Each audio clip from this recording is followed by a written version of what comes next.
করবেন কেন গেল সাপ যাইতে পারবে না। এখন যদি দেখেন জঙ্গলার ভিতরে কোনো জায়গায় সাপ বাড়া ওইটারে আমি ধরবো 2 মিনিট পরে ছাইরা দেবো আমনে করে গেছে হাতে নিয়ে দেখবেন বোলায় দেখবেন গলায় পেঁচে নিয়ে দেখবেন সাপ আপনাদেরকে কামড় দিতে পারবে না। জঙ্গলায় থাকলে থাকে বাঘ, আমাদের কাছে থাকলে সাপ থাকে মুরগির মতন, এত পাওয়ার কম। এই যে ডাইন হাতে দিলে এটার নাম দাঁড়াইস রাখ পেচ্চা থাকে এখানে নড়বি না, এটার নাম গুমা, এটারও পেচ্চা রাখেন। আবার আমার মতন কোনো লোক পেচ্চা রাখবেন না, সাপ কান্দে নিয়ে বেড়াবেন, কোনো সমস্যা নাই আমাদের মতন।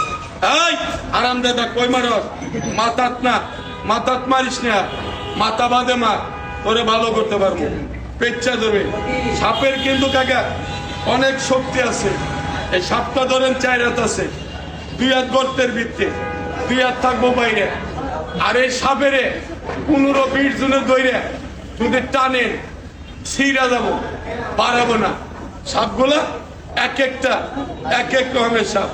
তবে ডাইনাতের সাপটার মুখে বিষ নাই। কোন সাপুরিয়ার কাছে আমি বলে গেলাম বাইলবারটায় বইরে কোনোদিন গাছ কিনবেন না, যত রঙে দেখ। সাপের যদি বলে সাপের গাছ কিনে নিলে সাপের কাল্লায় পাড়া দিলে কামড় দেব না। হ্যাঁ ধরবেন, দইটা কষি করে বাঁধ দিবেন, বাঁধিয়ে করবেন এখানে খারাপ কয়জন আছো, 4 জন থাকলে 3 জনের বাঁধ দিবেন, দিয়া গাছ ব্যক্তি একলাই নিবেন, বাস্কু খোলাবেন, খোলাই দেখবেন এই যে 3টা সাপ আমার ডাইন হাতে। এরকম সাপ যে কোনো একটা হাত দিয়ে ধরবেন, সাপুরে আপনারা দরবার দেব না, কারণ কামড় দিলে মৃত্যু। অনেক বাইদে অনেক সাপুরিয়া আমারে কিন্তু দেখতে পারে না কে রে? আমি সত্য কথা বলি, সাপ আমরা নিজেরা ধরি। সাপ যে কোনো জায়গায় থাকবো দেখাই দিবেন, যেরকম আমরা মাছ ধরে ঠিক এইভাবে আমরা সাপ ধরি। এই সোজা, এই হারামদাদা সোজা, এই সাপটা নতুন ধরা হয়েছে, এই জন্য হারামদাদা কথা শুনতে আছে না। এই সাপটা অনেক দিনের পুরানো, এই 2টা। আর বাম হাতেরটা এই নাগিনি, সাপিনি, মায়াবিনী, কাল লাগিনি, পারবি না আমার লগে, ঠকুর মারবি না, ওইদিকে যাবি না, গেলে ভয় পাবো। রাখ, আস্তে আস্তে সুন্দর করে খেলা দেয়া। এই 4টা সাপ যদি একজনের ঘরের পিছনে বাড়াই পড়ে, একজনের বাড়ি ঘরে বাড়াই পড়ে, মন্ত্রী মিনিস্টার থাকলেও দৌড় দেব, কবরে বাপরে বাপ কত বড় সাপ। সাপ দেখে মারবেন না। সাপের গায়ে যদি আপনি আঘাত না করেন, আপনি আঘাত ফাঁকে যাবেন, সাপ আপনারে কামড় দিতে পারবে না। সাপেও কিন্তু মানুষ দেখে ভয় পায়। আমরা যেরকম আসতে অনেক শক্তি রাখ।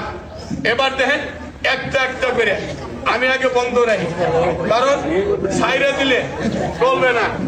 রাখ, নাগিনী, সাপিনী, মায়াবিনী, কাল লাগিনী, শীর্ষ নাগিনী, বঙ্করাজ, এইভাবে রাখবেন।